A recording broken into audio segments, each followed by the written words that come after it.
Hello friends, कैसे हैं आप लोग। आशा है सब अच्छे से होंगे। देखिए फ्रेंड्स, कितना प्यारा हिबिस्कस का फूल खिला हुआ है। 2 फूल खिले हैं फ्रेंड्स। और जब ये खिलते हैं तो मुझे बड़ी खुशी होती है, क्योंकि जब भी इनमें कलियां आती हैं तो बंदर नोच खाते हैं। और देखिए अब ये बर्ड्स और भी आ रही हैं इसमें। इससे पहले येलो गुड़हल और इनके कलियां जो था वो सब बंदर खा गए थे। इधर ये जो है बेला भी बहुत अच्छे से खिल रहा है, मोगरा। देखिए कितनी बर्ड्स बन रही हैं। और ये बोगनविलिया। तो इस तरीके से कुछ फूल मैं आपको अपने गार्डन के दिखा रही हूँ। और फिर उसके बाद में मैं आपको आज की टॉपिक पर आती हूँ। ये जीनिया आपने 1-2 वीडियो पहले देखा ही था, ये जो मेरे यहाँ खिल रहा है खूब अच्छे से। तो फ्रेंड्स, आज मैं आप लोगों से कुछ बातें इस क्रोसेंड्रा के प्लांट पर करना चाहती हूँ। तो ये देखिए, ये हॉलीहॉक जो है ये भी बंदर तोड़ गया है। तो चलिए बंदर की बात तो छोड़ते हैं, वो तो होता ही रहता है। ये देखिए, ये क्रोसेंड्रा, ये अबोली, इसको अबोली भी कहते हैं। और जो है ये मैंने कटिंग से ग्रो किया था, किसी मेरे फ्रेंड के यहाँ था तो उनसे मैंने कटिंग ली थी और उससे मैंने ये ग्रो किया था। तो इस समय ये बहुत फ्लावरिंग कर रहा है, इसका सीज़न है ये। और ये गर्मियों में ही फ्लावरिंग करता है, जब हमारे पास फ्लावर्स वाले प्लांट जो हैं वो कम होते हैं, बहुत ज़्यादा नहीं होते हैं। लेकिन फ्रेंड्स, ये कहने की बात होती है। और ऐसा नहीं है कि गर्मियों के प्लांट्स नहीं हैं, बहुत सारे प्लांट्स होते हैं गर्मियों के भी। लेकिन ये बहुत सुंदर फूल देने वाला प्लांट है और बहुत कम केयर में चलता रहता है। तो ये कटिंग से लगाया था। और फ्रेंड्स, इसमें बीज नहीं बनते हैं। मैंने इस वाले क्रोसेंडा में कभी बीज नहीं देखे। ये 2-3 साल से मेरे पास है, मेरी फ्रेंड के पास भी है, लेकिन उनके अभी बीज नहीं बने, इनमें सीड नहीं बने। तो उन्होंने फिर इस को कटिंग से ही और प्लांट बनाए हैं। और मैंने भी जब फरवरी में इसकी कटिंग की थी तो मैंने भी इसकी बहुत सारी कटिंग्स लगाई थी। और लेकिन वो और हो भी गई थी वो। और मैंने आपको एक वीडियो में बताया भी था कि मेरी क्रोसेंडर की कटिंग हो गई है, लेकिन वो बास्केट जो थी वो किसी ढंग से बच्चे से गिर गई और वो सारी कटिंग जो थी वो मिट्टी में से बाहर आ गई। फिर दोबारा से वो जो है वो नहीं लग पाई। कुछ दिन हरी रही, फिर सूख गई।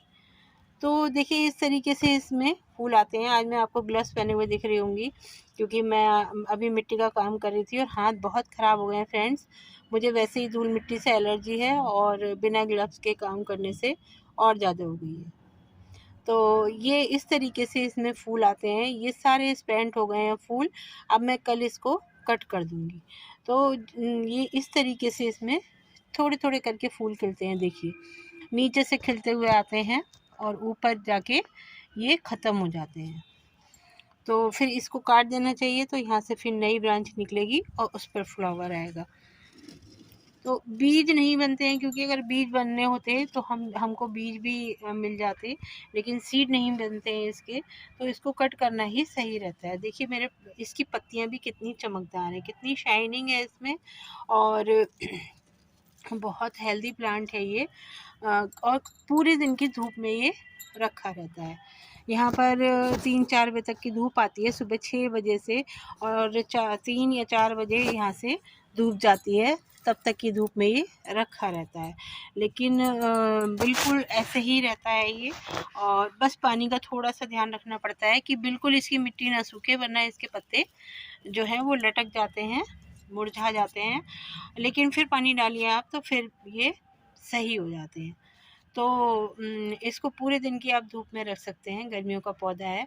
कुछ पौधे होते हैं जो गर्मियों के भी जो हम धूप में रखें तो उनकी ज़्यादा केयर करनी पड़ती है, लेकिन फ्रेंड्स इसकी कोई केयर नहीं करनी पड़ती है बहुत ज़्यादा। बस इसको कभी कभी फर्टिलाइज़र दे दीजिए आप 15-20 दिन में एक बार। अभी मैंने इसको जो गोबर के उपले होते हैं, कंडे होते हैं, उनका फर्टिलाइज़र दिया है इसको, देखिए। और मिट्टी गीली है, इन सब प्लांट को दिया है। तो उसमें नाइट्रोजन बहुत होता है, वो पौधों की ग्रोथ के लिए अच्छा होता है। तो पौधे की ग्रोथ जब अच्छी होगी, ब्रांचेस ज़्यादा होंगी, तभी उसमें फूल भी ज़्यादा आएंगे। देखिए हर ब्रांच पर कितने सारे फूल खिले हुए हैं। और कलर भी ये बहुत प्यारा है, ऑरेंज कलर मेरा फेवरेट है। तो बहुत सुंदर लगता है।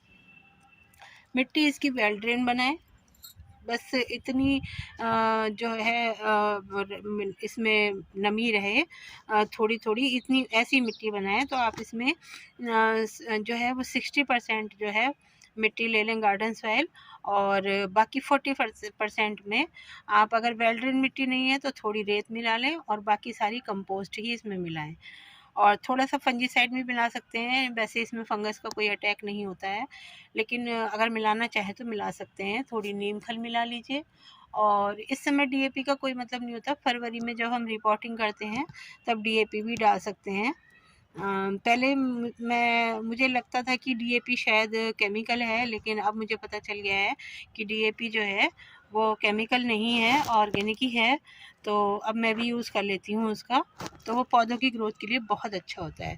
देखिए जीनिया में भी 4-4 दाने मैं डाल देती हूँ, 4-5 दाने, तो जीनिया की ग्रोथ भी बहुत अच्छी हो रही है।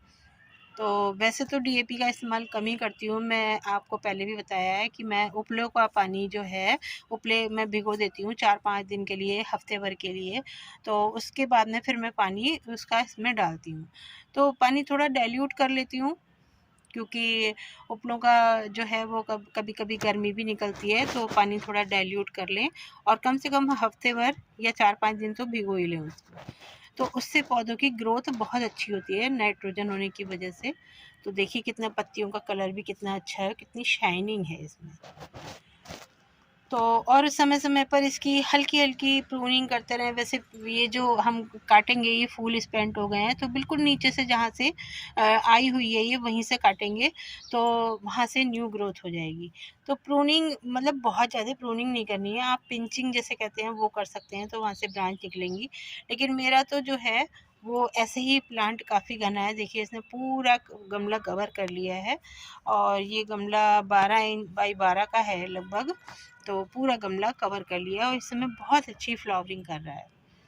तो ये छोटे छोटे टिप्स हैं जो मतलब हम फॉलो करके और फिर इसमें बहुत सारी फ्लावरिंग पा सकते हैं। तो इसी तरीके से आप इसकी केयर कर सकते हैं।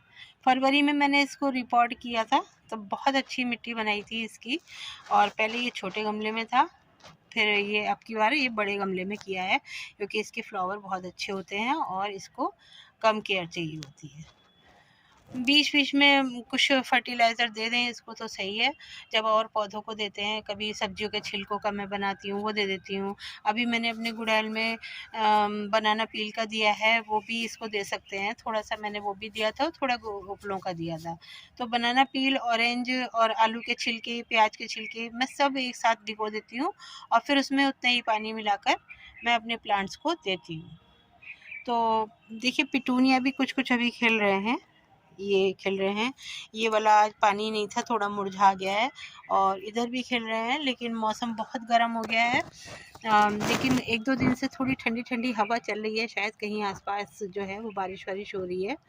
तो थोड़ा प्लांट्स भी इतना ज़्यादा मुरझाए हुए नहीं हैं, और अच्छे लग रहे हैं प्लांट्स भी। तो फ्रेंड्स, ये अबोली के बारे में कुछ बातें हमने की, मैंने आपको बता दिया मिट्टी के बारे में, और फिर इसके सनलाइट के बारे में कि फुल सनलाइट में आप इसको रख सकते हैं, और फर्टिलाइज़र के बारे में भी मैंने बता दिया। पिंचिंग करते रहिए, जो फ्लावर सूख जाए उनको हटाते रहिए, और बारिश के मौसम में आप इसको कटिंग से लगा सकते हैं। अभी भी लगा के देख सकते हैं, हो सकता है लग जाए, लेकिन छाया में रखिएगा और पानी का नमी का ध्यान रखिएगा, तो शायद लग जाए। मेरी लग गई थी लेकिन मेरी ख़राब हो गई। अब मैं बरसात में इसकी कटिंग लगाऊंगी, तब आप लोगों के साथ में शेयर करूंगी। तो फ्रेंड्स, अगर आपको ये फ्लावर अच्छे लग रहे हो, प्लांट अच्छा लग रहा हो, और आप चाहते हैं कि अपने गार्डन में इसको ऐड करें, तो आप नर्सरी से ले सकते हैं। नर्सरी में 30-40 रुपए में हमारे यहाँ मिल जाता है, हद से हद 50 रुपए में मिल जाएगा। क्योंकि जिनसे मैंने लिया उन्होंने 40 रुपए में ही इसको लिया था, और आपके यहाँ शायद थोड़ा महंगा या सस्ता भी हो सकता है। तो आप नर्सरी से ले सकते हैं, या नहीं तो आपके किसी फ्रेंड के यहाँ या किसी रिलेटिव के यहाँ है, तो आप इसको कटिंग से भी लगा सकते हैं। बस थोड़ा सा एलोवेरा जेल में डिप करिएगा और उसको लगा लीजिएगा, तो बस ये कटिंग लग जाएगी। तो फ्रेंड्स, आज की वीडियो में इतना ही। अगर वीडियो अच्छी लगी हो तो उसको लाइक कर दीजिएगा और एक कमेंट भी कर दीजिएगा, हो सके तो शेयर कर दीजिएगा। और मेरे चैनल पर नए हो तो प्लीज़ सब्सक्राइब कर लीजिएगा। ओके फ्रेंड्स, मिलते हैं अगली वीडियो में किसी और टॉपिक के साथ। तब तक के लिए बाय।